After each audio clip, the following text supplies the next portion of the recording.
Welcome to my home. My big overall goal for YouTube is to create a community of women and mothers that feel supported and feel like you're seen and feel like it's not just somebody telling you what to do.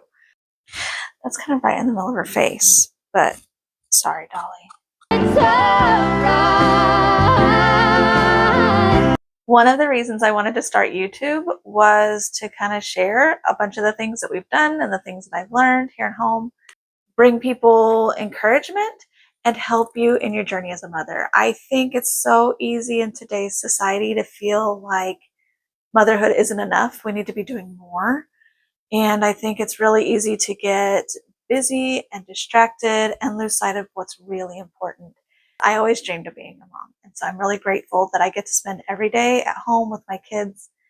But motherhood is tricky. It's very mundane because the tasks you're doing every day are the same mundane tasks. But at the same time, it's a lot of chaos. And like mundane chaos doesn't really go together, but that's the best way I can describe motherhood. Because you get kind of burnt out and tired of changing the diapers and cleaning the children and feeding the dinner and cleaning the house, and you're doing that on repeat every single day. But among all the mundane tasks, there's like this kid's climbing up the refrigerator, and this kid just spilled a whole bunch of stuff, and this kid needs my help with the school, and somebody's drawing on the walls, and they're little balls of chaos running around your house, and you're trying to maintain order and structure, and it can get really hard. YouTube is really full of people who want to show you their beautiful, perfect lives and the perfectly curated videos that they've chosen to show you. And I want to show you a more realistic view. Right now, just to be fair, it is not real. My husband's taking the kids out of the house for the day to give me a break, but this is not normal for my house at all. But I want to show you more reality, and I want it just to feel like you're talking to your best friend and feel like you'd be like, man, I really struggle with this. So as I was thinking lately, because if you've watched my first few videos, you'll see that I've really had a hard time deciding which direction to go. Do I want to be about cooking or gardening or homeschooling? And it's all of it. I want to show you all of the things in my life. And as I've thought of it, and I ask myself, what have I struggled with the most in motherhood that I can share and I can help other people? I have struggled with finding myself and finding joy as a mother. I love being a mom. It's my favorite thing, one of my favorite things. But like I said, it can get really chaotic and really overwhelming. And I've worked really hard to maintain my joy and not become tired of being a mom and not become resentful of the things I have to do every day as a mother. And I think that's really tricky. And I hope that maybe we can build a community together that will help other moms. Story time. When I was a brand new mom, newborn, cute little baby girl, and I was obsessed with her. Like I would just hold her and I loved her, and nothing was getting done in the house, which wasn't a big deal. It was me and my husband and a baby. It wasn't like now where if like stuff doesn't get done. Anyway, but I really kind of lost myself, and I just kind of felt I love being a mom and I love my little baby, but I wasn't taking care of me. And I think it was my mom and my husband. They're like, it's really important for you to do things for you. And even as simple as my mom was like, brush your teeth in the morning, like right when you wake up, or like wash your face. The baby can wait like the few minutes it takes you to wash your face and feel like you before you jump into mom mode. And that helped me so much as a young mom, and I've carried that throughout. So I've really struggled with maintaining that balance of like being me and being mom and finding joy in all of it. And so I want to show you all of the things because I find joy in gardening, and I find joy in cooking, and I find joy in homeschooling. So I think it's really important as moms to find the thing that brings you joy and bring your kids in with you. I heard somebody the other day say, listen, they were like, listen to me. Your kids need you more than they need homemade bread. And I really loved her message. But at the same time, I was like, I like making homemade bread. What are you talking about? But her point was, don't be making bread just because like everyone in the world on the internet is making bread and they say that you need to make bread and this is what you should be doing. But make the bread if it makes you happy, right? That was kind of her message. If I were to tweak the message, I would say your kids need you to be a happy mom more than they need homemade bread. For some people, making bread sounds horrible. It's like the last thing on earth they'd want to do. Then don't do it, right?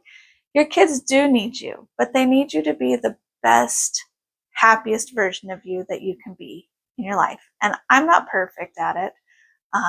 In my almost 18 years of motherhood, like there's definitely been times where I've done really great at maintaining some kind of a routine and getting to have little moments that are mine that I love. And there's been other times where it's like, I'm just surviving. I am here taking care of everybody. Everyone's still alive. We actually have clean clothes and clean dishes and food.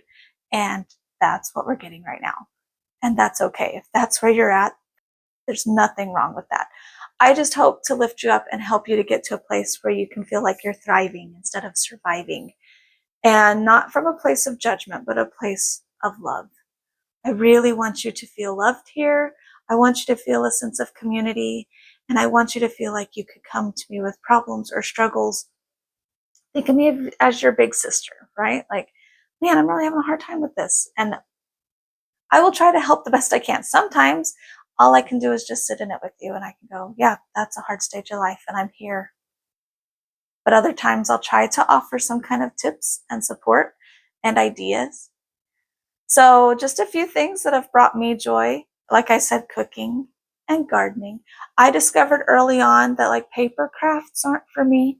With my first baby, I made her a little, what's it called? A baby book, like a scrapbook, because that's what all the women around me were doing. This was before the age of like influencers and going and watching people online and seeing all the amazing things they're doing. So you just kind of had your group of women and friends that influenced you. They were all scrapbooking. I made a baby book for my first baby. It was so cute and I was so proud of it. But I obviously did not love that process because none of my other kids have a baby book. One day I plan to order like Shutterfly or something, just order baby books for them. Because while I was proud of the finished product, paper crafts kind of stress me out. And I don't love all the mess and the glue and the cutting and this, like all the things. It's beautiful when it's done. And I actually honestly love watching videos of other people doing it, but it was not for me. So I think an important part is finding things that you know don't work for you and just finding the things that really fill you with joy and fill your cup so that you can pour out into your kids. I heard someone talking the other day. She was talking about Charlotte Mason and mother culture, talked about how you are not you just on like the peripheral of your life, right? You're not just you in the morning hours before your kids wake up, and you're not just you after bedtime at night when you're tired and drained. That's not the only time you're you. You are you all day long. So it's important to find and make pockets of time that are yours throughout the day to pursue what you love. And I think your kids really need that. I think kids really benefit from having a mom that is happy and well balanced, and they can see that you can have a very healthy, balanced, what's the word I'm looking for? Oh, I've lost it. Fulfilling. You can have a fulfilling daily life as a mom, and your kids really benefit from that. They can see, wow, mom really loves that.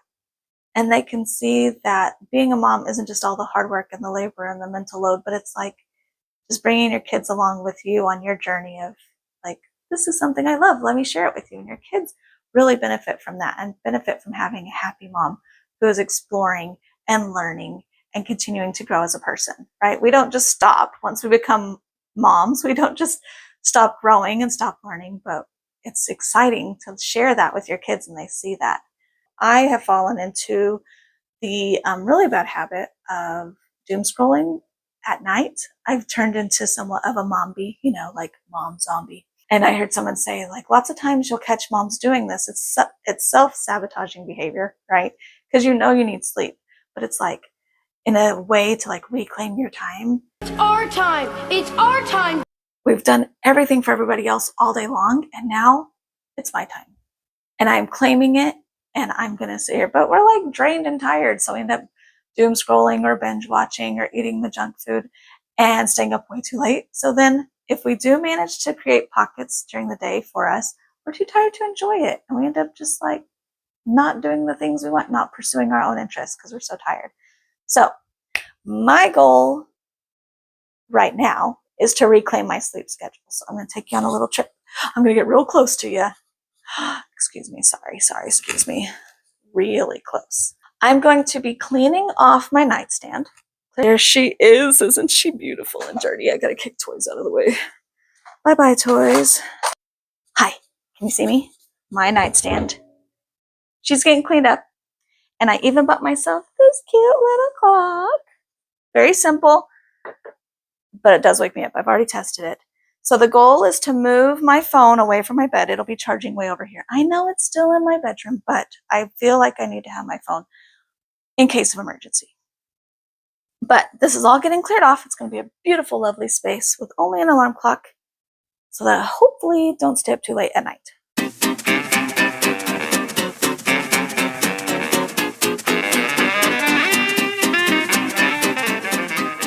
I recently took my son to see this. 'Twas amazing.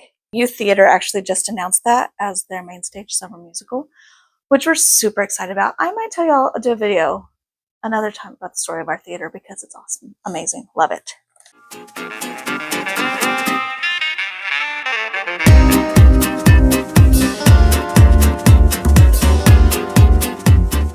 Look at these, aren't these so cute? These were my grandma's, and I inherited them. She used to light them and put them on our tables when we would have tea parties together. I love them. Okay, my husband's always picking up really cute little things that he sees when he's out and about, like the cute little magnets I just showed you. This one, can you see it? It's like a little clicker that's like a buckle up, like not propaganda. It's just like a public safety thing, one of those PSA announcement. Anyway, but it's like a clicker. So he got it for me because he was like, that way when the kids are in the car, you can count all the kids. Also, my grandpa, every time we would get in the car, he would sing to us. He'd sing, buckle up for safety, always buckle up, show the world you care by the belt you wear. And so he saw it and he was like, she needs this. And I thought it was so cute.